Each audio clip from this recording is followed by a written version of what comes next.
Assalamualaikum warahmatullahi wabarakatuh. Perkenalkan, nama saya Lulu Ilmaknu dari Fakultas Agama Islam, Prodi Pendidikan Agama Islam, Universitas Muhammadiyah Profesor Dr. Hamka. Di sini saya akan menjelaskan tentang psikologi perkembangan secara singkat. Nah, yang pertama ini ada pertumbuhan dan perkembangan. Pertumbuhan merupakan perubahan yang bersifat kuantitatif, menyangkut aspek jasmani, atau perubahan-perubahan yang terjadi pada organ tubuh seperti pertumbuhan badan, tinggi badan seorang anak. Selanjutnya itu perkembangan. Perkembangan merupakan perubahan yang menyangkut mental, psikologi manusia, seperti perubahan yang berkaitan dengan aspek pengetahuan, aspek sifat sosial, keyakinan agama, kecerdasan moral, dan sebagainya. Selanjutnya yaitu yang kedua ada lifespan. Lifespan atau perkembangan seorang melalui tahapan. Teori tentang perkembangan seseorang melalui tahapan dikemukakan oleh Erik Harrison. Itu tahapan-tahapan lifespan ini yaitu yang pertama ada periode infansi. Infansi ini merupakan bayi yang sangat muda, yaitu dari lahir sampai 2 bulan. Dan yang kedua ini ada periode yang kedua ini ada bayi. Bayi ini berumur 2 minggu sampai 2 tahun. Yang ketiga ini periode anak-anak. Itu dikategorikan 2 tahun sampai 12 tahun. Yang keempat ada periode pubertas 12 tahun sampai 15 atau 16 tahun. Yang kelima yaitu periode remaja. Itu 13 atau 14 tahun sampai 18 atau 21 tahun. Yang terakhir atau yang keenam itu ada periode dewasa awal. Itu umur 18 kurang lebih umur 18 tahun sampai 40 tahun. Yang ketiga itu tentang teori psikologi. Yang pertama, teori biologikal. Teori biologikal merupakan ilmu yang membahas keterkaitan antara aspek biologis dan aspek psikologis yang khusus berobjek pada manusia. Dan tujuannya itu untuk memahami perilaku sesuai dengan sisi psikologinya. Lanjut, yang kedua ada teori psikoanalisis. Psikoanalisis merupakan perilaku manusia yang dikuasai oleh personalitasnya atau kepribadiannya. Yang ketiga, ada teori psikososial. Menurut Erik Harrison, menjelaskan bahwa ada hubungan timbal balik antara pribadi dan kebudayaan sampai orang tersebut menjadi dewasa. Yang keempat, ada teori kognitif. Teori kognitif ini merupakan semua bentuk pengenalan yang meliputi setiap perilaku mental manusia yang berhubungan dengan masalah pengertian, pemahaman, berpikir, perhatian, terus dia menyangka, mempertimbangkan, memecahkan masalah, memperkirakan, dan lain-lain.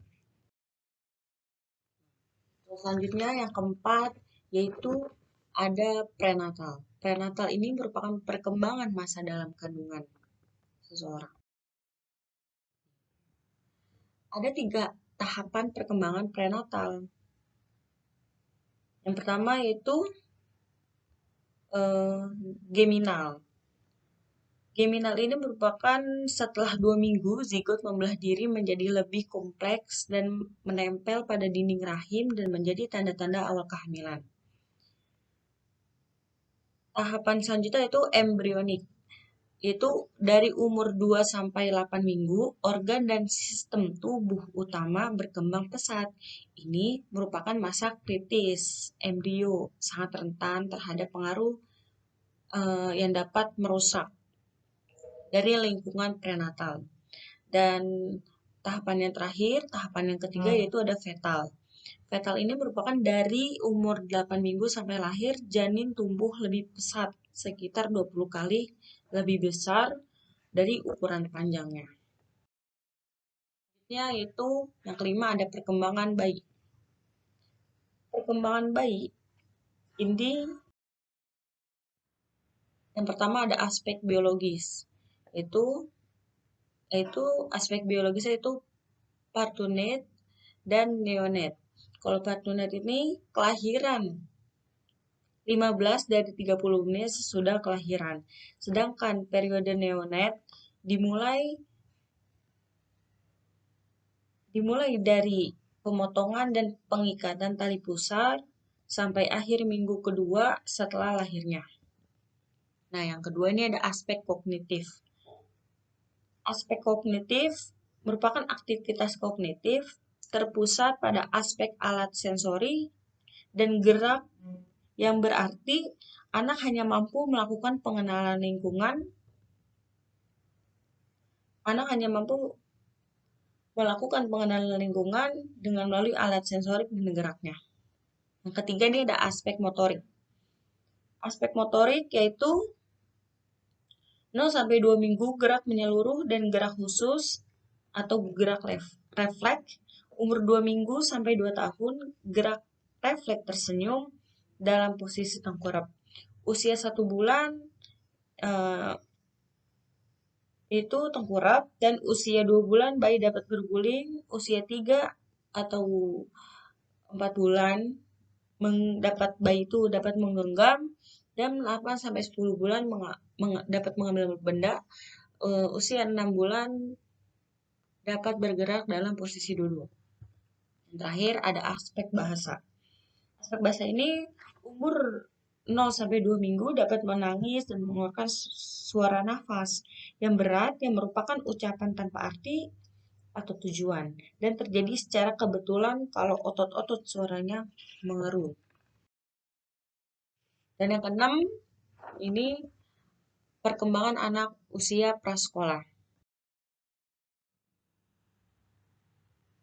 Tahapan perkembangan anak yaitu sosial emosi, di mana anak diminta untuk menyesuaikan diri dengan aturan yang berlaku dalam lingkungan masyarakat. Pada usia 6 tahun, anak-anak memahami konsep emosi yang lebih kompleks seperti kecemburuan, kebanggaan, kesedihan, dan kehilangan. Tetapi anak masih memiliki kesulitan di dalam menafsirkan emosi orang lain. Nah, yang kedua ini ada perkembangan fisik anak, yaitu meningkatkan pertumbuhan tubuh, baik berat badan maupun tinggi badan serta kekuatannya. Kemungkinan anak ini lebih aktif dan berkembang keterampilan fisiknya dan juga berkembang eksplorasinya terhadap lingkungan. Selanjutnya ada kognitif moral. Kognitif moral ini merupakan kemampuan anak dalam memahami benar dan salah dan pendirian yang kuat untuk merasakan, berpikir, berperilaku sesuai dengan nilai moral yang didasarkan atas ketaatan. Yang keempat ada psikososial. Perkembangan psikososial anak merupakan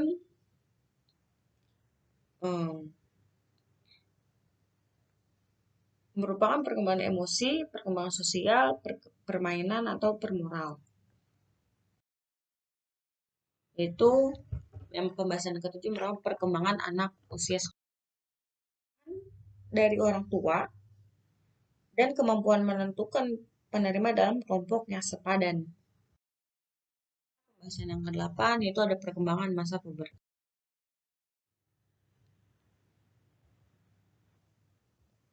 Yang pertama, perkembangan fisik. Sistem yaitu yang meliputi 4 aspek, yaitu sistem saraf, otot-otot, kelenjar endokrin, atau pengatur hormon, struktur fisik. Nah, ini umur 11 sampai dewasa ya. Dan selanjutnya itu ada kognitif. Kognitif umur 11 sampai dewasa, kemampuan berpikir secara abstrak, menalar secara logis, menarik kesimpulan dari informasi yang tersedia. Perkembangan psikososial yaitu fokusnya adalah perilaku individu dan sosial. Jadi anak itu hanya berfokus pada individu dan sosial. Itu ada bahasa. Pada umur 9-11, definisi kata yang mencakup sinonim, strategi, membaca terus bertambah. Terakhir ada perkembangan emosional. Di perkembangan emosional ini sulitnya untuk dibimbing dan diarahkan dan cenderung akan marah jika tidak sesuai dengan apa yang ia inginkan. Sehingga ia dapat memberontak dan tersinggung jika diperingati. Kesembilan yaitu perkembangan remaja ini dari segi fisik laki-laki itu dapat mimpi basah, jakun membesar, suara berubah. Sedangkan kalau perempuan ini menstruasi pertama, ada menstruasi pertama, payudara berubah, suara lebih menyaring. Dan selanjutnya dari segi kognitif, masuknya tahap operasional formal usia 11 tahun ke atas. Remaja mulai berinteraksi dengan lingkungannya dan semakin luas. Remaja mulai berinteraksi dengan teman sebayanya dan bahkan kepada orang dewasa juga. Selanjutnya dari segi psikososial. Dari segi ini, lingkungan di sekolah kemudian berkembang lagi pada teman sebaya. Dari sekolah kemudian ke teman sebaya. Dari segi bahasa, yaitu penguasaan dalam penggunaan kata yang kompleks, kemudian dapat memahami perbandingan, kemudian mampu memahami literatur yang rumit, kemudian baik dalam mengorganisasi ide untuk menyusun tulisan. Dari segi emosional, itu memiliki kapasitas untuk mengembangkan hubungan jangka panjang, memahami perasaan sendiri, dan dapat menganalisis, menekan pada nilai kepribadian, mampu mengolah emosionalnya. Pada pembahasan yang ke-10 ini, yaitu mengenai perkembangan remaja pada sisi kepribadian dan beragama. Kita bisa lihat dari sisi kepribadian, terdapat dua faktor, yaitu faktor genetik dan faktor lingkungan. Kalau faktor genetik itu bisa faktor dari orang tua. Kalau faktor dari lingkungan itu biasanya tempat interaksi satu dengan yang lain, seperti lingkungan keluarga, lingkungan sekolah, lingkungan masyarakat. Sedangkan dari sisi beragama, itu pengalaman ke Tuhan makin bersifat individu. Keimanannya menuju realitas yang sebenarnya. Dan peribadatannya itu mulai disertai penghayatan yang tulus. Pembahasan yang ke-11 itu mengenai perkembangan dewasa awal. Di dewasa awal ini, ada dari sisi fisiknya itu sistem syaraf, yaitu organ halus yang berpusat di central nervous atau sistem yang berada di jaringan pusat.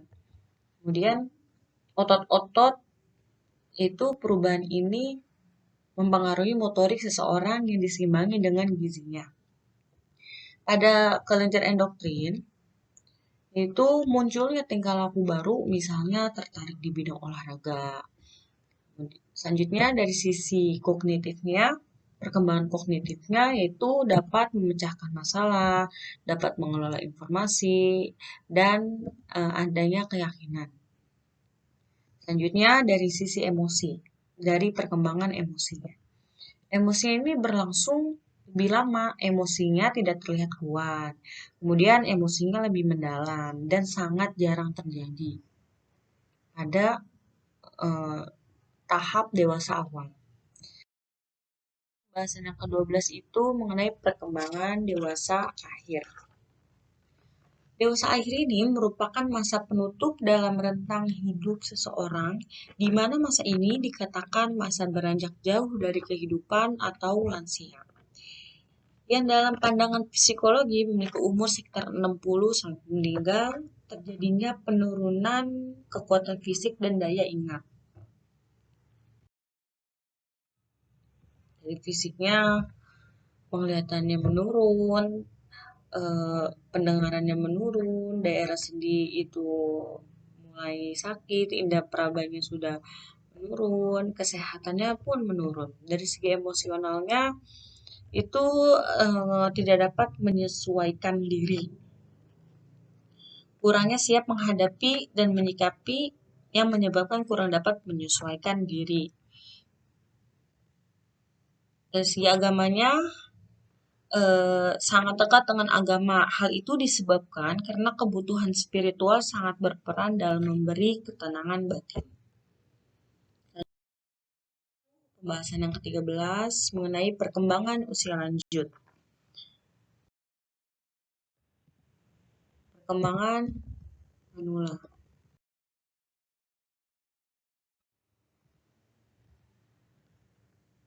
Manula adalah sebutan bagi seseorang yang telah berusia di atas 60 tahun. Biasanya mereka menjauh dari hingar-bingar kehidupan. Bahkan identik dengan kondisi tubuh yang sakit-sakitan dan pikun. Manula ini eh, manula biasanya merasakan perubahan hidup seperti merasa kehilangan, yaitu banyak kehilangan, misalnya kehilangan sahabatnya, kehilangan pekerjaannya, dia selalu merasa kesepian. Selanjutnya tidak matang emosinya, sehingga ia memiliki selalu marah gitu, menyalahkan lingkungan apabila ada sesuatu yang salah. Kemudian self-haters, yaitu menyalahkan dirinya dan sangat depresi.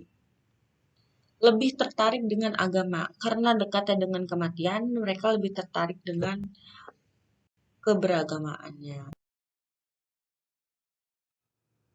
Usai sudah pembahasan kita, terima kasih banyak atas perhatiannya.